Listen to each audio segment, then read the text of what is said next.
सौतेली बहनों की शादी एक ही दिन हुई। दोनों ने विकलांग पुरुषों से शादी की, लेकिन छोटी बहन ने एक सैन्य कमांडर से शादी की जिसने सम्मान अर्जित किया था।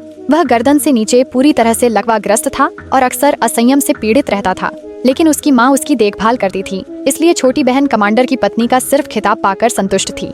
दूसरी ओर बड़ी बहन ने एक साधारण सैनिक से शादी की, लेकिन उसके पास एक जादुई गोली थी।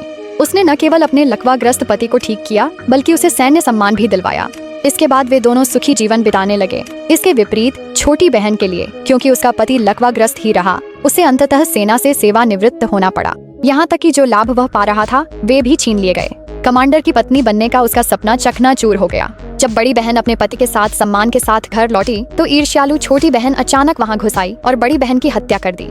उसने अपाहिज पति की देखभाल करने से इनकार कर दिया। महिला पति से मदद मांगने गई, उसने उसकी अनदेखी की और छोटी बहन को बाहों में खींच लिया। असल में वह आदमी छोटी बहन से प्यार करता था, लेकिन पैरों से लकवाग्रस्त होने के कारण बोझ नहीं बनाना चाहता था, इसलिए उसने महिला से शादी की। अब जब उसका शरीर बेहतर हो गया और हैसियत ऊंची हो गई तो वह महिला से छुटकारा पाकर छोटी बहन के साथ रहना चाहता था। शायद भगवान को महिला की किस्मत पर दया आ गई थी। अगले ही पल वह फिर से उसी दिन लौट आई जब उसने अपने पति को चुना था, लेकिन इस बार छोटी बहन ने बिना झिझक उस आदमी को चुन लिया। इससे महिला को एहसास हुआ कि छोटी बहन भी पुनर्जन्म ले चुकी है। जब उनके माता पिता ने छोटी बहन को एक अपाहिज सैनिक को चुनते देखा तो उन्होंने उसे रोकने की कोशिश की और कहा कि वह सैन्य योग्यता वाले कमांडर को चुने, लेकिन पिछली जिंदगी की याद रखने वाली छोटी बहन ने उनकी बात नहीं मानी और सैनिक से शादी करने की जिद पर अड़ी रही, जबकि बड़ी बहन ने कमांडर से शादी करने का फैसला किया।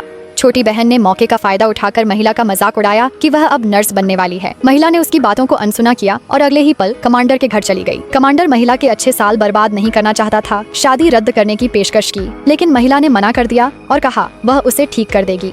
फिर महिला ने अपनी अनोखी एक्यूपंक्चर तकनीक का इस्तेमाल किया। उसने आदमी के शरीर में केवल कुछ सुइयां ही लगाईं। आदमी ने पाया कि वह फिर से अपने हाथों को महसूस कर सकता है और इससे उसे भविष्य के लिए उम्मीद मिली। कमांडर के माता पिता महिला के प्रति बहुत आभारी थे। कई दिनों के इलाज के बाद लकवाग्रस्त आदमी सचमुच खड़ा हो गया।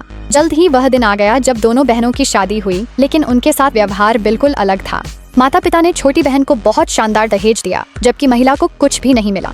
अगले ही पल छोटी बहन का पति उसे लेने आ गया। उनमें से किसी को भी यह नहीं पता था कि महिला ने कमांडर को ठीक कर दिया है। उन्होंने महिला का बिना किसी झिझक के मजाक उड़ाया। महिला के पिता को चिंता थी कि उसने कमांडर को नुकसान पहुंचाया है और उन्होंने उसी समय उससे रिश्ता तोड़ लिया। उसी समय सैनिकों का एक दल सैन्य वाहनों में वहां आ पहुंचा। सभी को लगा कि ये गाड़ियां छोटी बहन के पति ने बुलवाई हैं।